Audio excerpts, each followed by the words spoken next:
श्री शिवाय नमस्तुभ्यम।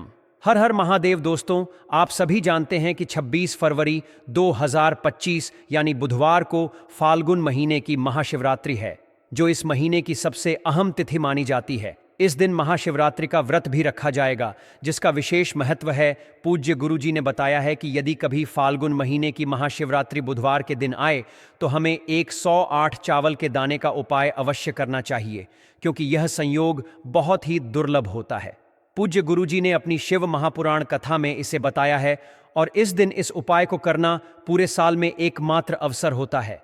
महाशिवरात्रि के इस दिन का सबसे प्रभावशाली उपाय 108 चावल के दाने का है। बहुत से लोग ऐसे होते हैं जिन्होंने पूरे साल इस उपाय को नहीं किया, लेकिन अब आपके पास एक आखिरी मौका है जो 26 फरवरी को मिलेगा। यदि आपने पूरे साल इस उपाय को नहीं किया तो इस दिन इसे करने से आपको ऐसा लाभ मिलेगा जैसा आपने कभी कल्पना भी नहीं की होगी। इसलिए इस उपाय को जरूर करें ताकि आप इस अवसर का लाभ उठा सकें। पंडित जी ने अपनी शिव महापुराण की कथा में इस उपाय को बताया है, और हम आज इस वीडियो में आपको इसे पूरी तरह से समझाने वाले हैं। इस उपाय को समझने के बाद आपको इसके बारे में और कहीं से जानकारी लेने की जरूरत नहीं पड़ेगी। इस दिन के महत्व को समझते हुए यह देखा गया है कि कभी कभी बड़े बड़े अनुष्ठान और पूजा पाठ से जो इच्छाएं पूरी नहीं होती, वो महाशिवरात्रि के इस छोटे से उपाय से पूरी हो जाती हैं। कई लोगों ने इसे किया है और उन्हें इसका फल भी मिला है। अगर आप लोग भी इस उपाय को बुधवार महाशिवरात्रि के दिन करना चाहते हैं तो आप इस उपाय को पहले अच्छे से समझ लेना, सुन लेना, उसके बाद करना। आपको इस उपाय का फल जरूर मिलेगा, और इस उपाय को कर लेने से आपके घर में चाहे किसी भी प्रकार की दुख और समस्या क्यों ना चल रही हो, आपको उसका कारण भी नहीं पता है कि भाई यह समस्या किस कारण से चल रही है। उसका कुछ भी कारण हो सकता है, जैसे पितृदोष हो सकता है या किसी भी तरह का मंगल दोष भी हो सकता है। तो इस दिन आप लोगों को यह वाला उपाय कर लेना है। यह एक ऐसा उपाय है जिस उपाय को अगर किसी विशेष दिन पर किया जाए तो भाई उस विशेष दिन का जो है वह तो हमें मिलता ही मिलता है। पर हमने उस दिन पर इस उपाय को किया है तो हमें उससे भी बड़ा फल मिलता है, और फल बहुत जल्दी मिलता है, क्योंकि आप इस उपाय को बहुत ही बड़े और विशेष दिन पर कर रहे हो। तो चलिए अब उपाय के बारे में बात करते हैं, लेकिन उससे पहले आप लोगों को यह जानना आवश्यक है कि आखिर यह उपाय किस समय करना है, किसको करना है और कैसे करना है। तो चलिए हम आगे आपको वीडियो में एक एक करके बता देते हैं। लेकिन उससे पहले अगर आप लोग हमारे चैनल पर नए हैं तो हमारे चैनल को सब्सक्राइब कर लेना, और इस वीडियो को लाइक करके कमेंट बॉक्स में श्री शिवाय नमस्तुभयम ओम नमः शिवाय जरूर टाइप कर देना। और अपने फायदे के लिए, गरीबी दूर करने के लिए इस वीडियो को पूरा देख कर जाना, तभी आपको लाभ की प्राप्ति होगी। यदि आज आपने वीडियो को बीच बीच में से देखा, काट काट कर देखा, तो आपको जीवन में कभी सफलता हासिल भा नहीं होगी। तो दोस्तों, इस 108 चावल के दाने वाले उपाय को हमें इस महाशिवरात्रि के दिन कैसे करना है, किसको करना है, किस समय करना है और कहां पर करना है, ये सारे सवालों के जवाब आपको इस वीडियो में मिल जाएंगे। और जो ये वीडियो देखे भाई, उसको 108 चावल के दाने वाला उपाय जरूर करना चाहिए, क्योंकि इस दिन एक चावल के दाने का भी बहुत ही बड़ा और विशेष महत्व होता है। और जब बात आ जाए 108 चावल के दाने की, तो यह सोने पर सुहागा वाली बात हो जाती है, और यह एक बहुत ही बड़ा उपाय हो जाता है इस बुधवार महाशिवरात्रि का। तो अब दोस्तों, इस 108 चावल के दाने वाले उपाय को आखिर करना किसको है, सबसे पहले हम लोग वह बात जान लेते हैं।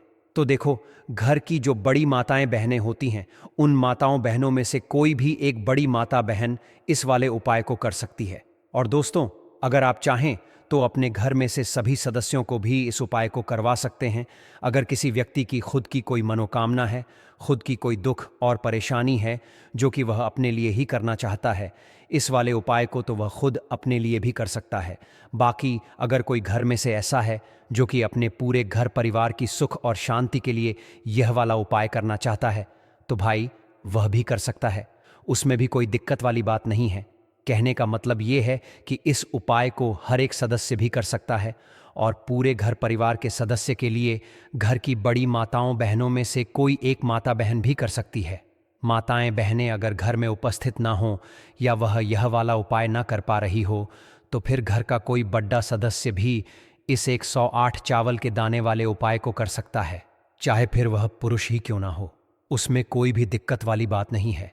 अब दोस्तों, इस 108 चावल के दाने वाले उपाय को हमें करना कहाँ पर है? हमें इसे शिव जी के मंदिर में जाकर करना है। बहुत सारे लोग प्रश्न करते हैं हर एक उपाय को करते समय क्या हम इस उपाय को घर पर कर सकते हैं? तो इस वाले उपाय को आप घर पर नहीं कर सकते हो। इस वाले उपाय को करने के लिए आपको शिव जी के मंदिर ही जाना पड़ी डीढ़ेगा। उसके बाद में दोस्तों जो अगला प्रश्न निकल कर आता है वह ये आता है इस उपाय को लेकर कि आखिर इस उपाय को हमें किस समय करना है, सुबह के समय करना है कि शाम के समय करना है? तो देखो, इस वाले उपाय को आप लोग सुबह के समय भी कर सकते हो और शाम के समय प्रदोष काल में भी कर सकते हो। अब अगर आप पूछो कि भाई सबसे उत्तम समय कौन सा रहेगा इस 108 चावल के दाने वाले उपाय को करने का, तो हम आपसे बस यही कहेंगे कि इस उपाय को आप सुबह के समय करेंगे तो ज्यादा बेहतर होगा। बाकी अगर प्रदोष काल शाम के समय भी करेंगे तो भी अच्छा होगा, उसमें कोई भी दिक्कत वाली बात नहीं है। तो अब दोस्तों जो अगली सबसे बड़ी और महत्वपूर्ण बात आती है वह ये आती है कि सुबह अगर हम उपाय को करेंगे तो हमें कितने बजे से लेकर कितने बजे तक के बीच में करना है, और शाम के समय प्रदोष काल में करेंगे तो हमें कितने बजे से लेकर कितने बजे के बीच में करना है। तो देखो, सुबह जितनी जल्दी हो सके आप उपाय को करने की कोशिश करना। बाकी अगर किसी कारणवश लेट भी हो जाओ, थोड़ी देर भी हो जाए, तो 10 या 11 बजे तक भी आप उपाय कर लेना, पर 12 बजे से ज्यादा देरी ना हो, ठीक है? इस बात का ध्यान रखना। उसके बाद में दोस्तों अगर शाम के समय प्रदोष काल की बात करें, प्रदोष काल का जो समय है होता है वह शाम के 6 बजे से शुरू हो जाता है। मतलब शाम के 6 बजे से लेकर 7 बजे के बीच का जो समय होता है यह समय प्रदोष काल का समय होता है। पर अभी जो मौसम चल रहा है इस मौसम में जो है शाम बहुत देरी से होती है, तो आप इस उपाय को 7 या 8 बजे के बीच में भी कर सकते हो।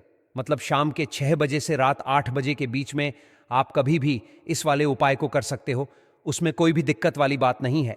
अब दोस्तों यहां पर इस उपाय को लेकर एक और सबसे बड़ी बात यह निकल कर आती है कि इस 108 चावल के दानों को हमें लेना कहां से होता है, और हमें इस उपाय को करने के साथ में क्या और कुछ भी सामग्री ऐसी होती है जो शिव जी के मंदिर लेकर जानी पड़ती है।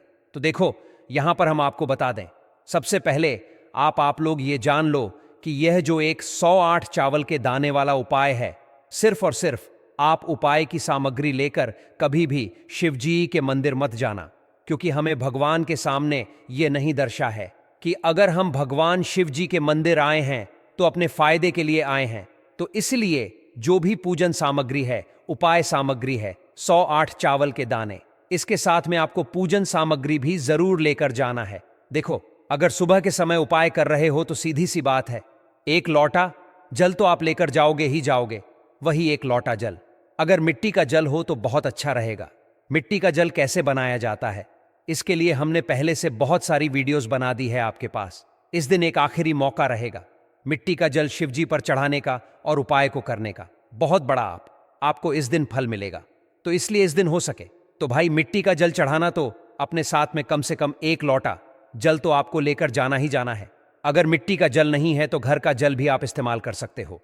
इसके अलावा जो भी पूजन सामग्री है, देखो 108 चावल के दाने यह अलग आपके रहेंगे और जो आपकी पूजन सामग्री रहेगी वह अलग रहेगी। पूजन सामग्री में आप जो भी चीज लेकर जाना चाहे वह लेकर जा सकते हैं, उसमें कोई भी दिक्कत वाली बात नहीं है।